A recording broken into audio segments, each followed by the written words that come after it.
Hey everybody, this is I guess like the season finale, I guess, of Going Bowling, and I'm joined by Marcus Randall, the 2 Gridiron Football All-American Bowl Game. I got CEOs or the general managers. We got Andy Bryson as well, and Andy, myself, and Marcus, especially Marcus, heard all year long about you winning the Gridiron Football All-American Bowl Game in 2023. You bragged about it. You had the whole 365 days a year to brag about you winning. So, Marcus, you waited patiently. Come on, man. So, Team Marcus, Team Tigers able to get the win over Team Lions 19-13. So, Marcus, it's your turn to get your back at Andy and get your sweet revenge from this year. Well, first of all, let me just say shout out to all the players and coaches that we had over there for the Team Tigers. Man, I think they did a great job all week long preparing those guys. I will say this, during the draft of opening day,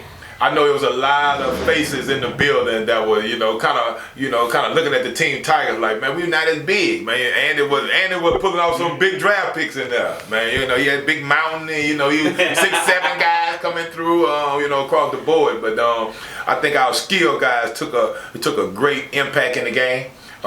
Made some plays there, and I wouldn't have had it no other way. Finished the game, and that evened the score right now. Yeah, 1-1, right? Well, your defensive line was really explosive this year, and so I knew going into your line was going to be very explosive. Right. But I mean, I wouldn't have drafted anybody different. I mean, I'll be honest with you. The guys that I was on my team, they were phenomenal athletes. Right. Can't take anything away from them.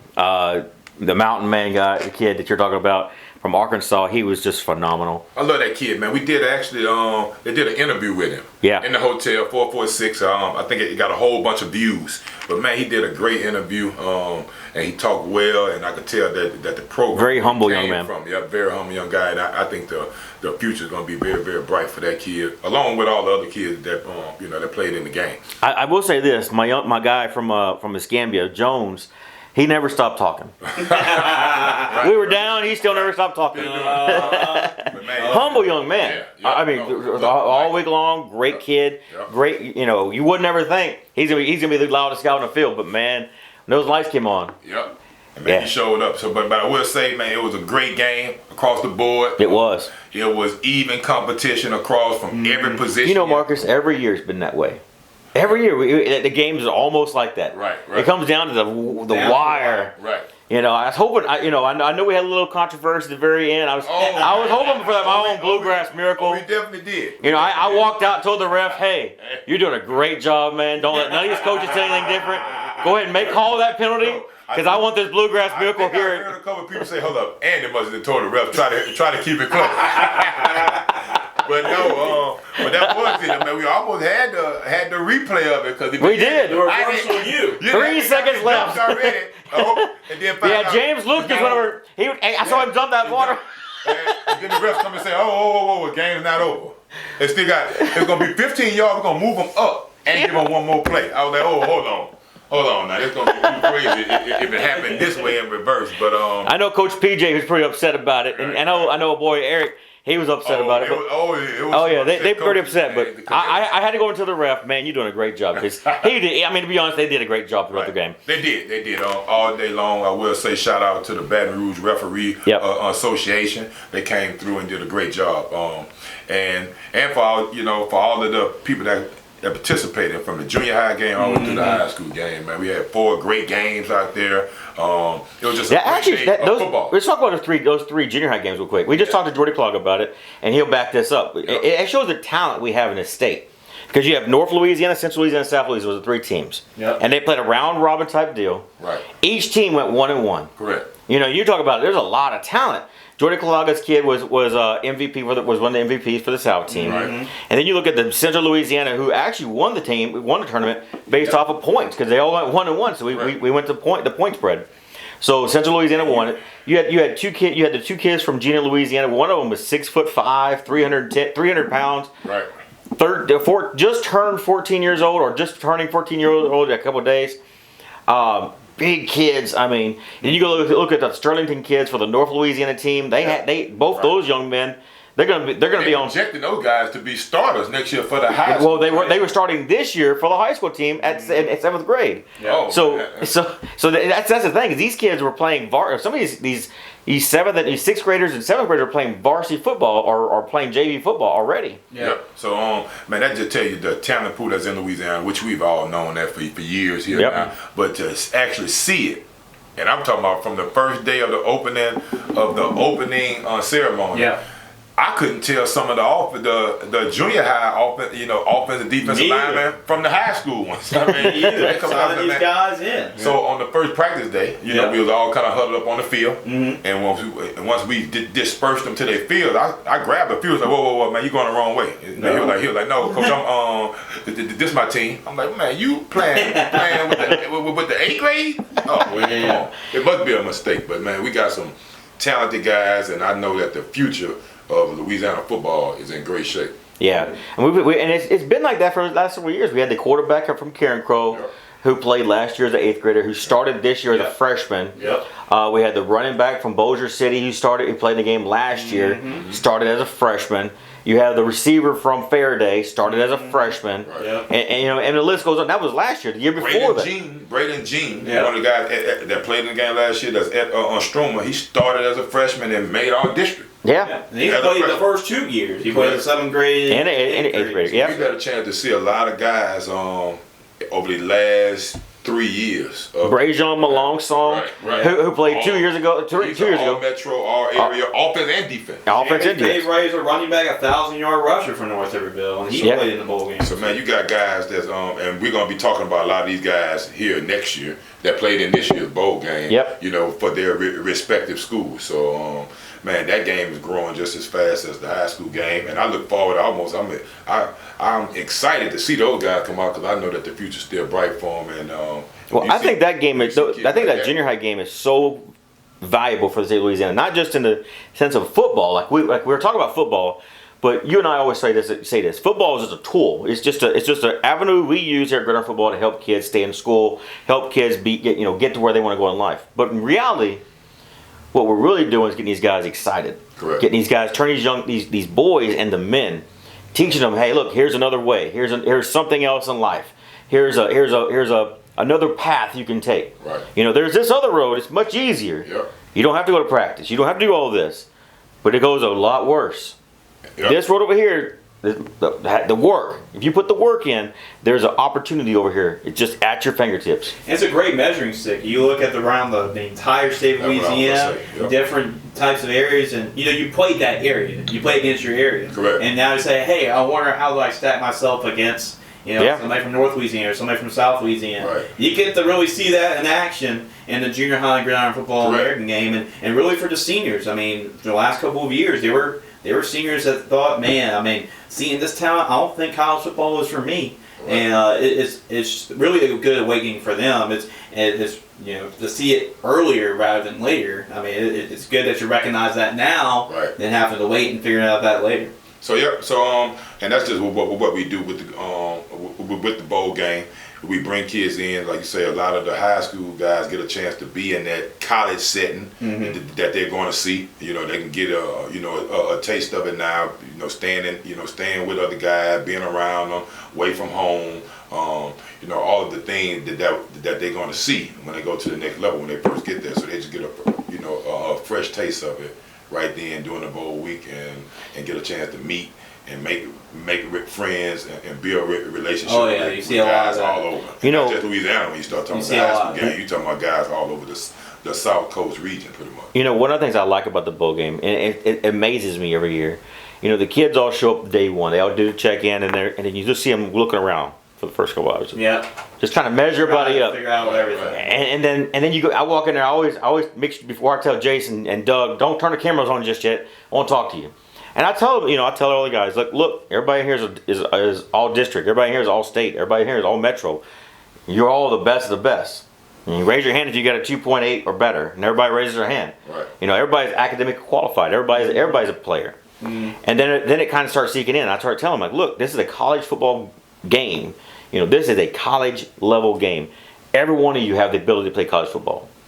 And then I start going and telling them, this is going to be the hardest week of your life to this date. Yeah. And they all, and you see some of their face like, yeah, right. By the end of day one, they are tired. You know, you can tell at the first practice. Usually in the first 30, 45 minutes of practice, you see somebody out there blowing chunks. Right. Because they were not ready for the speed that's out there. I mean, when you talk about everybody runs 4.5, everybody runs 4.5. Right. Defensive ends running 4.5 in this game. Correct. You know, the receivers are running 4.3s, 4.4s. You know, you're talking about the fastest of the fastest, the biggest of the biggest, the strongest of the strongest, and the best of the best. Yeah. You get to see as well, because it's the end of the season. Some of these players' seasons are over a couple weeks ago, before that bowl game, and you look at it, it's like, well, which guys have been in the weight room a little bit Still after the working. season, still working. Still taking and their so craft you serious. know that early on. Within the first 30, practice, 45 minutes, you find out. who's actually been working out and stuff. That's why I like opening it up with a big cat drill at the very first thing. As soon as we get done stretching, we're going to open up a big cat drill. Right. First thing, first practice, we're going to do that. Because it really, for the last 24 hours, they've been looking around, who's the biggest guy out here? Who's the Right. biggest dog here? You got 6'7" mountain man over here. You've got 6'7" kid from Delta Charter. You got 6'6" kid from White Castle. You got 6'4" from UI. Yeah. You know, everybody's big. Everybody's big. And you don't know each other. You don't never Really like right. that. So that first big cat, when you get in there, you're going to get somebody who you know is just as good as you. It wakes you you don't up. know. So you don't really know their weaknesses and strengths because you haven't been playing against them all year long or practicing with them like that. So you get a chance to. And then we get into that 707. Wake you up. Then you go in that 707, that day 2 practice, that second practice, you do that 707, and I guess it gets a little, it gets a little heated. Yeah, it does. So now you get a chance to see some of what you're going to see from the other team, just a little taste of it, and you get the, you chippery out there, coaches too. Oh yeah, coaches are at it. Everybody. Yeah. So, but it's a great time. All of our coaches, every year that we leave, they're excited. They're well, even when they first get there, because they already know it's like a big reunion, almost like a coach's retreat every year. Right, every right. year. Almost like a big coach's clinic, really. Yeah, basically. Yeah, it is. Because everybody's learning different, hey, this is what the guys over in Florida are doing. This guys in Arkansas are doing. Right. Guys in Texas are doing this, And they're working together, talking about different things that's working, in their program, the new thing that they've tried all season long, or different stuff like that. You get to bounce those ideas, and like I say, it's like a big coach's retreat, and you see these guys hanging together after practices, and man, it's just a great time. It's during the holiday time, man. Everybody, I think, that came out, from the fans to the players to the coaches, having a great time out here. Well, football's a big part of it. I mean, obviously, it's in our name. It's Gridiron football, right? But we're going to talk about another F word, and it's faith. And another big thing that you're really harping on, Andy, is really getting these guys on the right path in life. Not only in football and set them up in football, but really in life. And I know our Jewett was able, at FCA, to talk to the kids during the week and gave them some words of encouragement and talked about just everybody has their own different faith journey in their life. And it was really good to see that 150 young men stand up during the presentation. Well, we had 200 kids there. We had 200 kids there. It was 210 kids there for the entire week. Right. And I think whenever our jury asked how many, if you wanted to dedicate your lives to Christ, there was only, you could count the seats. There was only a handful of seats that kids didn't stand up. So you're looking at 170, 180, 190 kids stood up and said, "I want to dedicate my life to Christ. I want to follow the teachings. I want to live my life that way." And that's huge, because you may not be a Christian. That's okay, but you want to live a good moral life. You want to live the life and walk the walk. You got to have some kind of leadership, some kind of teachings in your life to be able to do that. Because a lot of guys, they don't have that. I didn't have that growing up. My journey was to get to where I'm at today was hard. I'm not gonna talk about today, but my journey was to get to here was hard. I wish I had some of this stuff when I was growing up. I wish I would have seen some of this stuff. I know your journey was hard because your upbringings we've talked about. Yep. You're probably in the same boat as I am. Wish we'd have had something like this so we could have built our lives on at a very early age and seen it from the guys that we looked up to. Guys that we saw. So having this part of it, the 707, the Ira Jura, the FCA, the 707 is being seven NFL guys talking for 7 minutes. Correct. So you're seeing all this, from that perspective during this week, during this camp, and then the junior high guys are interacting with the seniors, and the seniors interacting with the junior high guys, saying, "Hey, look, this is what I did to have to get here. I had to have that 3.8 GPA, which means I had to go to class one time. I had to do this. I had to do this. Right. I had to ask questions. I had to get my grades up." Because just being a great athlete does not get you into college anymore. Yeah. You've got to be good in that. You got to be an all-star in a classroom as well. Mm-hmm. So having all that mentorship just building up, I think that's that being a man thing. Well, that's the whole thing. So when you start talking about just being bigger than the game, it's an event. You know, I mean, so you're giving kids a whole bunch of holistic things for their life in those 4 or 5 days that we're here, man. You touching them all the way around, and that's why I think this game is second to none when you start talking about the impact that it makes. Obviously, we are getting guys seen, and we have a 98% of, if not 100, pretty much every year. Every kid leaves there with at least an offer to go and keep their dreams alive to go play at the next level. So, but now you are giving them something to take with them, as far as their faith. As far as relationships that they build with not only other players but coaches that they may see in different walks. And I know a lot of these guys keep up with some of those coaches, even if they didn't know them prior to coming to the game. That they take a liking to them. And I just think that's why this game is, and this whole week that we put on, so great. We touch them in so many different ways, from the faith, from the mental side of it, like you say, with the 7-on-7 guys come back telling their stories, and giving back the tips that can make those, that transition for those guys just a little bit easier once they get there. And even if they don't take it all right then, at least there's some things that they get in their mind that'll give them red flags for when they do see some of the things that they hear. And they're like, oh, okay, I remember such and such made that point. I remember Sean Nelson said this. I remember Andrew Glover, he was saying this. I remember Coach Eric Rounder, he made this point. I didn't get it then, but I see what they were saying now. So those are the nuggets that you want to have, along with the game, obviously, because that's the fun part of it. That's the part where they get to showcase their skills. But on the other side of it, man, they get a chance to get a whole bunch of things to put in their toolbox to take them for life. Now, speaking of the game itself, going back to that aspect, you talked about the 98%. We have a young man that played in this game.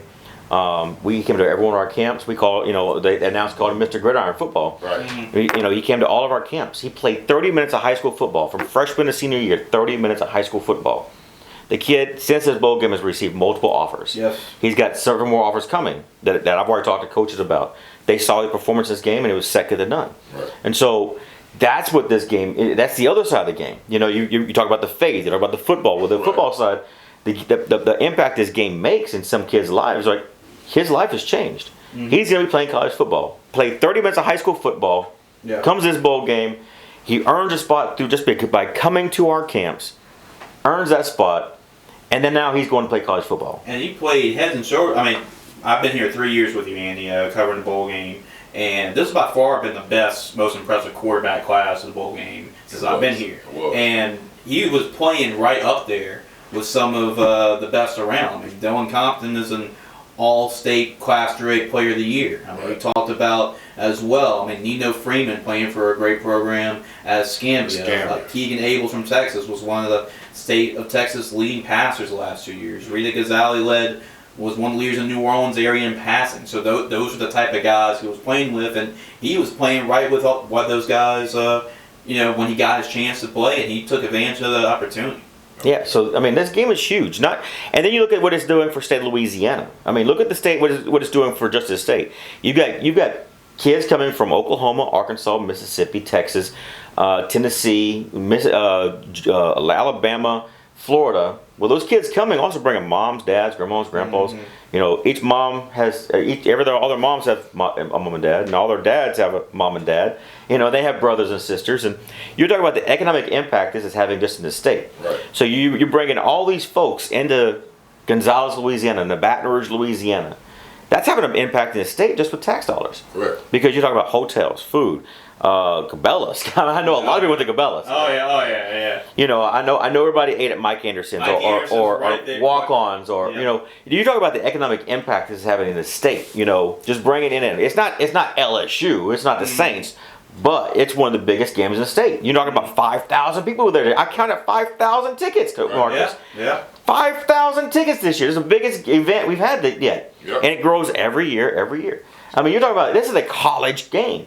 I mean, to put it in perspective, and I ain't throwing shade, I'm going to put it in perspective, I know for a fact that several of the D1 schools in the state would love to have 5,000. That would double their audience. That would double their attendance. Right. You know, you and I have covered, I don't know how many college games. 5,000 would double, if not triple, some of these colleges' attendance records. Mm-hmm. So, and they're all D1 except for Centenary and Louisiana College. Right. So this is huge. Yeah, and when you look at it from that standpoint too, is at the end of the year, where a lot of these businesses are, trying to wrap up the year and get as many sales as they can right then. So when you start looking at, like you just said, the economic impact, it's just unreal. Because when you walked in that first day, and the mayor. Shout out to the mayor. I'm about to say shout out to Mayor Tim Riley coming through. Opening up the event for us. But when you could walk in there and you could see a room with standing room only, and most of these guys, because only about 3 guys from that area actually played in the game. So all of these people that's in this room, which we had 400 seats and we was about 100 short.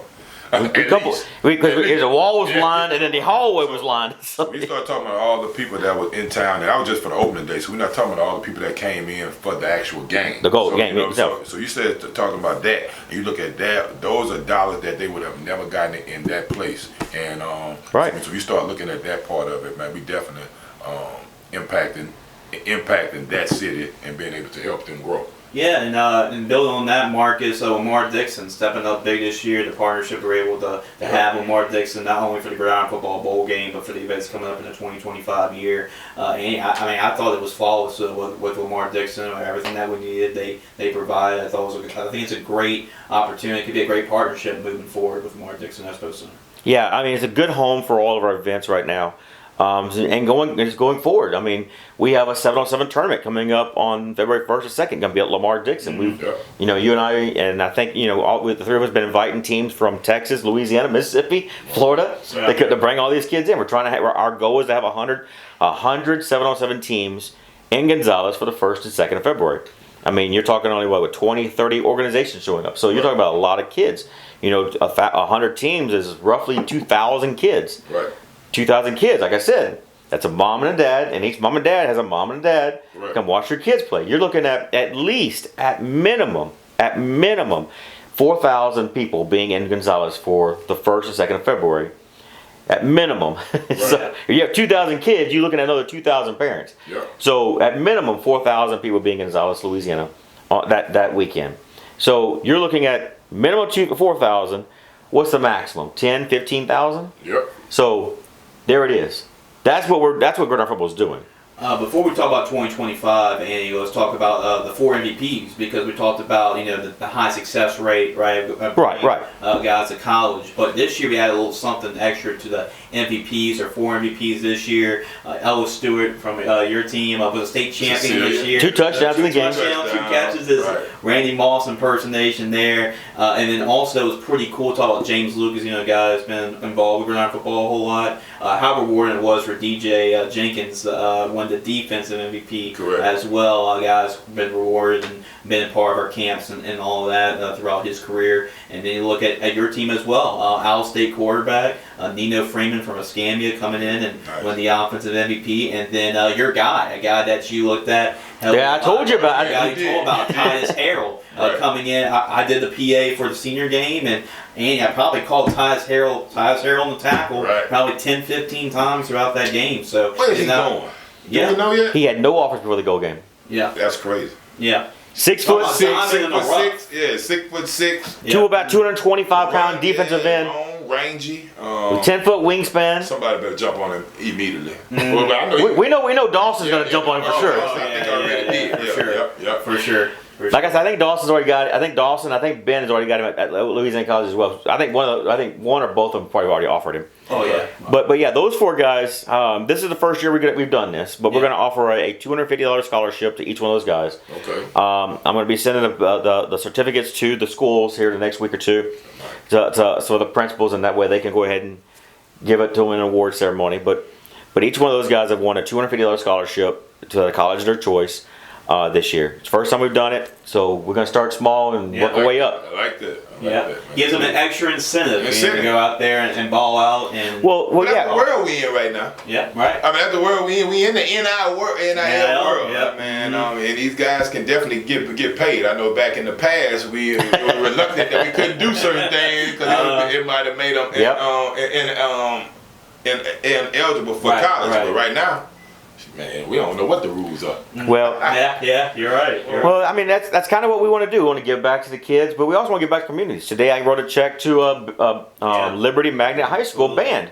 I gave a big donation to the band at Liberty Magnets this year. So definitely official marching band, Gridiron football. Last 2 years they've been in the band. Man, they blow hard at that bowl game. I love it. I love it. They get the crowd involved. The crowd just loves it. So atmosphere is a little different. You can tell. It's not just a all-star game. It feels different. Now, I will say this. I don't know if it has anything to do with it. And I know we did switch sidelines this year, so we could have the band. Look like whoever got the band on their side might be playing just a little bit better. I'm getting my side back next year. I don't know. That just registered to me. Yeah. Yep. So, man, you got a little more pep in your step on that side. You do. What we're gonna need to get a band for each side. Is what we're gonna have to do. Well, we did. So we keeping it up. We're gonna have to, man. So if you're looking to play in the Gridiron Bowl game next year and you're a band and you can blow, man, you need to DM or you need to hit us up. We'll have 2 games going at one time. The one actually on the field and the one in the stands between the bands. And they have a competition of the battle of the bands as well. They get a competition too. And be the next one to get that donation check. Yeah. And the winner will get the donation check. That could be a good idea that we can spark here. Maybe ideas are sparking here at Gridiron Football. We'll see. We'll brainstorm on it. But it's on wax now. Yeah, but you're right. It's on wax. It's on wax for sure. But to me, I've been here 3 years, and every single year since I've been here, and I know you can both say this because y'all were here from the beginning of it, but it's going bigger and better this year. You add an extra 2 games to it, an extra team. And I think that was really cool. The junior high game has grown through 3 years. Like that. And then the senior game, I mean, we talk about representatives, growing it. We had not only Louisiana, of course you'll have it because it's here in Louisiana, but Texas, Alabama, Mississippi, Florida, Arkansas. New Mexico. Mexico was the longest, had the award. Jonah Waite had the award for making the farthest travel for this year. But word is spreading each and every year, and we're making the steps necessary for next year to be the 2025 Gridiron. Yeah, my phone's been blowing up for the last week about, hey, how can I get my guys involved with Gridiron football? I know yours have been blowing up. Yeah. I'm pretty sure yours have been blowing up. So if you really want to be involved with Gridiron football, it's very simple. I'm gonna make it very clear right now. Yep. This is what ESA coming up. So this is where we chose kids at for this year's bowl game. Yep. If you're from Louisiana, first pick came from our camps. I'll say it one more time. First pick came from our camps. Right. If you were not at our camp, you were not a first pick selection. Period. Yep. Second pick came from our media day. Media days. It does not cost nothing for a coach to drive 2 kids or 3 kids down to our office or meet us in Pineville to do a media day. Yep. If we put eyes on you, you were part of that first round draft pick if you're from Louisiana. Yep. Out of state, we're looking for the best prospects from out of state. Yep. But if you're from Louisiana, because this is where we're headquartered at, we put on 5-6 camps a year in Louisiana. If you're from Louisiana, you have no excuse. Mm-hmm. If you're calling me in November saying, hey, can I get a game? The answer probably was, it's full. Yep. It's full. Right. Sorry. Yep. If you're a quarterback and you're from Louisiana, you haven't shown my camp, I can guarantee you're not playing a bowl game. Right. And when you get that invite, you need to go ahead and jump on it. Again, we are offering about 300 something kids. And did we take? No, we only offered this year less than 200. Okay. We offered less than 200. Had 110 seniors. Less than 200 kids would offer because they're gonna take those offers. They know 90% chance. You have a 98% chance you're gonna play college football. Right now, as it sits, a week out, we're looking at about 95-96% of the kids have already been offered. Coach Dawson, Centenary, Coach Ben McLaughlin have been offering kids from this bowl game. Yep. They've been offering. The coach out of Arizona was Arizona, Ottawa. Mm-hmm. I can't pronounce the full name, but anyways, they've been offering kids. We got Belhaven's offering kids. We've got Mississippi's offering kids. Right. I think our guy Chris Peters over at Grambling offering kids right now.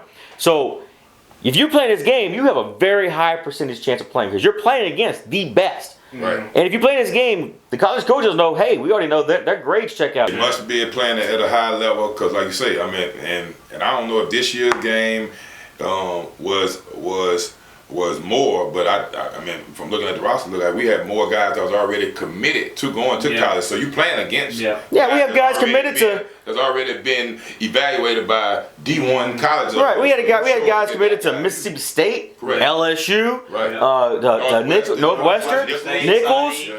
Yeah, I mean you have Jackson State. I mean you're talking about all these different schools Across the board.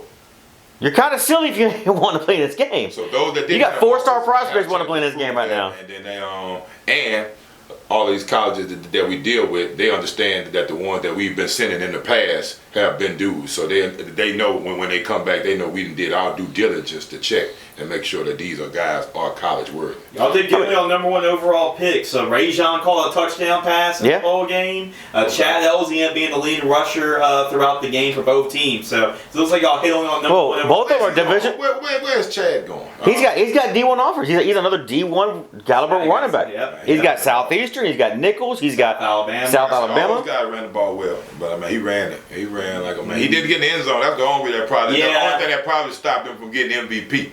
Because he didn't get in the end zone, but man, he ran the ball real well. And that was Stewart deciding to do backflips in the end zone, scoring twice. You know, definitely helped as well. Another D1 caliber wide receiver who won a state championship game. By the way, by catching the game-winning touchdown, got the game-winning touchdown in this game. So I mean, he did. Another Division I caliber wide receiver. He's a gamer. So you're looking at the prospects in this game is unreal. So if you want to be selected to this bowl game. Number 1 priority, you better be at our events. Not necessarily. We offer a lot of scholarships to kids that come to our camps. If you can't afford it, call me, call Jace, call Marcus. Let one of us know. It's not about the money. It's about getting you guys seen. Now, we do need guys to pay because that's how we pay the coaches, how we pay fields and all that kind of stuff. But it's about getting guys seen. Come to our camps. Come to our 7-on-7 tournament 2 weeks from now. Is it 2 weeks, 2 or 3 weeks? There's a reason why I mentioned Lamar Dixon Expo Center. Right now, we got the first 7-on-7 tournament coming right now, February 1st, February 2nd. Be a part of that. That's our first big event for Gridiron football in 2025. So 7-on-7 coaches, get your team signed up for it. More information goes to GridironFootballUSA.com. And then also, we got 2 camps already posted on our website at Lamar Dixon Expo Center as well. March 8th and March 8th and April 26th. So make sure you're at those 2 camps. I've got a camp we've already got scheduled for April to go up to Palestine, Texas. I've got a camp scheduled for Carroll High School at the end of February. We got a camp we're putting on the books for Jonesboro, Arkansas, and we're gonna do another camp over in Pensacola, Florida. As soon as we get the principals to sign up on that, we'll post those locations and dates. But make sure you still go to our website, GridironFootballUSA.com. Go to our Elite Camps page. It has our 7-on-7 tournaments listed. All you gotta do is click on that, and you can register your team through Zorts. Or if you want to go to our camps, click on any one of those flyers, and you can go ahead and register today for your camp. Then be ready, because once you register, we'll start doing interviews on you. Because I have your phone number, I have your email address, so all of our staff will start doing articles on you. So you want to get seen. This is the best place to get seen at. Absolutely, Andy. I'm going to let Marcus talk as well, brag about his team winning more at the end. I got one thing to say about that. What enjoy it while it lasts. Okay. That's 365 days. Give it to me. I think that. It's not. No, it's not. No, it's not. It's 355 days. Well, now. I got 10 in already. Oh, yeah, got 50 days in. I got 10 in already. Right. Yep. Absolutely. But guys, in case y'all wondering if y'all were at the bowl game, I know I've been getting people commenting, Chase, where can I find the pictures, the videos, all that, blah, blah, blah, from the bowl game? Well, we'll have it on our website, GridironFootballUSA.com. It'll actually probably already been posted as it's going on. The game stream has already been on our YouTube channel. We got the content, GridironFootballUSA.com. We're also going to be running, we did all of our, myself and Alex Allison, did a lot of Gridiron football bowl game commit articles for all the players that played in the senior game. We also got a Rising Star series as well for all the players that played in the junior high game too. Yes, well, those will be coming out for the next 2 or 3 months because there's 90 of them. So over the next 2 or 3 months, you'll get catching the rising stars of the junior high kids that will be getting written up on by Alex and staff. Yep. So make sure you check those out. Make sure you go follow us on Facebook, Twitter, Instagram. Not Twitter, X. Make sure you follow us on Facebook, X, Instagram, TikTok while it still lasts. Subscribe to YouTube channel. You can find this show right now that you're watching right now. But we got a lot of big things on the horizon in 2025. Biggest year coming up yet for Gridiron football. And one more last thing. Obviously, we're going to post camps and tournaments and all that. Make sure you go to gridironfootballusa.com. We're also a 501c3 nonprofit. So if you're a business, you want to donate, we can send you a tax form, and that way you can write it off on your taxes. Yep. Thank you so much, guys. We really appreciate each and every one of you guys, and we appreciate everybody that showed up at the 2024 All-American Bowl game, and we appreciate everybody that helped us. I want to throw a few names out there real fast. Sure. I want to thank Liberty Magnet High School. I want to thank Trish with Thrive. I want to thank Arnold Karadoff with Valera Water. Yep. I want to thank Miss Emily with Beamer. Emily with Beamer. Tony Johnson with Louisiana Prospects. I want to thank Morgan Allison with we got the cameraman that can help out. Yeah, cameraman can help me out on that one there. Rotary Club. Yeah, exactly. Miss Tracy with Rotary Club. So we want to thank all of you guys and gals for coming out and helping and make this a success.